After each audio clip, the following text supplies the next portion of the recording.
दिन की शुरुआत कैसे करें? क्या आप जानते हो आपके ब्रह्मांड में कितने तारे हैं?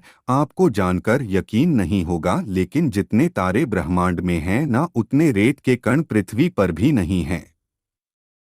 बिग बैंग से निकले इस यूनिवर्स ने 1481 करोड़ साल की यात्रा पूरी कर ली है। इस वक्त हमारे पृथ्वी पर मनुष्य की औसत आयु 89 ईयर्स है, जो कि इस ब्रह्मांड और आकार और समय यात्रा के सामने बहुत बहुत ही छोटी है। जब हम दिन की शुरुआत करते हैं तो कहीं ना कहीं कल जो हमारे साथ हुआ था उसका मेंटल इफेक्ट आज के दिन पर जरूर होता है। कल का दिन बेकार हुआ था कि अच्छा हुआ था, इसके आधार पर हम सुबह सुबह आज का दिन कैसा होगा पहले ही सोच लेते हैं। लेकिन आपको याद रखना चाहिए कि समय की सबसे बड़ी खूबसूरती क्या है। जो एक बार चला गया तो वह सिर्फ यादों के रूप में हमारे दिमाग में रहता है। अब आप में से कई लोग बोलेंगे कि हम अपने बीते टाइम की वजह से आज के वक्त में ठीक से काम नहीं कर पा रहे हैं। ये मेरे नजरिए में बिल्कुल गलत है। हम बीते हुए वक्त की वजह से नहीं, बल्कि बीते हुए वक्त में हमने जो काम किए थे उसका परिणाम भोग रहे हैं। और अगर आज का ये वक्त किसी बुरे काम में लगा दिया या इसका ठीक से इस्तेमाल नहीं किया तो आने वाले टाइम में यही आपके कर्म आपके सामने दीवार बनकर खड़े हो जाएंगे। एल्बर्ट आइंस्टाइन ने अपने थ्योरी ऑफ में कहा था कि समय भी एक चाल से नहीं चलता है। ब्रह्मांड में कुछ ऐसी जगह है जहां पर जाकर समय का भी कोई मीनिंग नहीं रहता, उसका भी अस्तित्व खत्म हो जाता है या उसकी चाल भी बदल जाती है, जैसे कि ब्लैक होल, जहां पर जाकर समय और प्रकाश का भी अंत हो जाता है। सेम थ्योरी ऑफ हमारे डेली डेली लाइफ होती है। आपने नोटिस किया होगा, जब हम दुखी होते हैं तो समय मानो रुक सा जाता है, और जब हम खुश होते हैं तो समय मानो दौड़ने लगता है, वक्त का पता ही नहीं चलता। और इस तरह से आप अपने इमोशंस की वजह से अगर समय की चाल से छेड़छाड़ करोगे तो सैम ब्लैक होल से हाल आपका भी होगा, क्योंकि अपने दुखों को दिल से लगाओगे तो वहां से कभी आगे नहीं बढ़ पाओगे। और अगर बहुत ज्यादा खुश रहोगे तो यार कब तक रहोगे, एक दिन उसका भी अंत होगा और फिर से दुहक शुरू होगा। इस चक्कर से बाहर निकलना है। एक इमोशनली मेंटली स्टेट होनी चाहिए जब आप दिन की शुरुआत कर रहे हो। कल क्या हुआ था या कल क्या होगा, ये थॉट्स दिमाग में आना नॉर्मल सी बात है। लेकिन मेरा यकीन मानो, आपका पास्ट या फ्यूचर आपका ना तो कुछ बिगाड़ सकता है और ना ही आपका कुछ बना सकता है।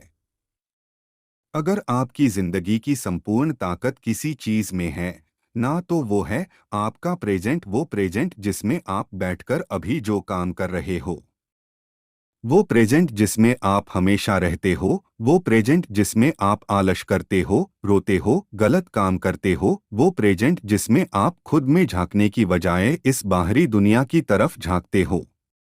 वापस चलते हैं अपनी ब्रह्मांड की तरफ, क्योंकि वहीं से अपनी उत्पत्ति हुई थी। समय कब शुरू हुआ और समय कब अंत होगा? बिग बैंग से पहले समय का कोई एक्सिस्टेंस नहीं था, और जब यूनिवर्स कोलैप्स हो जाएगा तब भी समय का कोई एक्सिस्टेंस नहीं होगा। ठीक उसी प्रकार से जब हम पैदा नहीं हुए थे तब हमारा कोई टाइम एग्जिस्ट्स नहीं करता था, और जब हम मर जाएंगे तो उसके बाद भी हमारा टाइम एग्जिस्ट्स नहीं करेगा। ऐसा हर इंसान के साथ होता है। लगभग हर 110 साल में दुनिया की पूरी पॉपुलेशन नई पॉपुलेशन के साथ में रिप्लेस हो जाती है।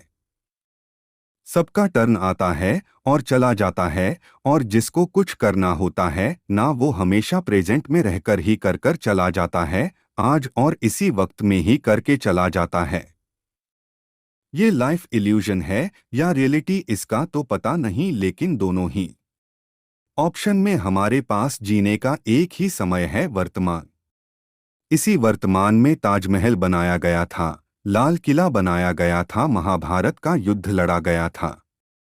इंसानियत के हर बड़े से बड़े काम इसी वर्तमान में हुए थे। अगर अपने इतिहास को किसी यादगार लम्हे में बदलना चाहते हो ना, तो प्रेजेंट में जीना सीखो आज के वक्त में। सबसे जरूरी चीज यही है कि हम अपने हर तरह से वर्तमान में दिन प्रतिदिन, हफ्ते दर हफ्ते, महीने दर महीने और साल दर साल अपना बेस्ट करने की कोशिश करें। ये जो आपको वक्त मिला है ना, आपको उसमें दुनिया की बदल देने की ताकत है। और आप तो इस दुनिया का एक छोटा सा हिस्सा हो। ये पृथ्वी हमारे गैलेक्सी के सामने और हमारी गैलेक्सी इस यूनिवर्स के सामने एक कण के बराबर है। इसलिए अपने मन पर ज्यादा बोझ ना ले, चीजें ऐसी ही चलती हैं।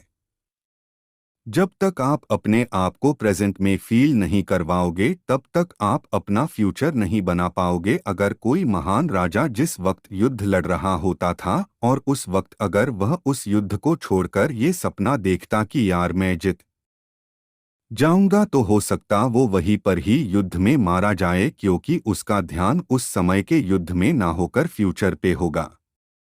इस जिंदगी को भी अपनी बुरी आदतों से, बुरी एक्सपीरियंस से, अपनी चुनौतियों से एक युद्ध मानकर चलो। और इस युद्ध में आपका एक छोटा सा और एक बड़ा ही प्यारा सा हथियार है, स्माइल, मुस्कुराहट। हर चीज को, हर लम्हे को गले को लगाकर स्माइल करते हुए लाइफ में आगे बढ़ते जाओ, अपनी प्रेजेंट में ध्यान देते जाओ। तो उठो आज और इसी वक्त, इस वक्त की कीमत पहचाने। आज इसी वक्त कुछ ऐसा करे कि उससे हमारे फ्यूचर की आधारशिला अपने आप रखी जाए। अब पास्ट और फ्यूचर में बाउंस करने की आवश्यकता नहीं है, जरूरत है सिर्फ वर्तमान में मेहनत करने की। जय हिंद, वंदे मातरम। ऐसी ही और शॉर्ट मोटिवेशनल स्टोरी, स्पीच के लिए चैनल को सब्सक्राइब करें। रोज नई मोटिवेशनल स्टोरी आता है।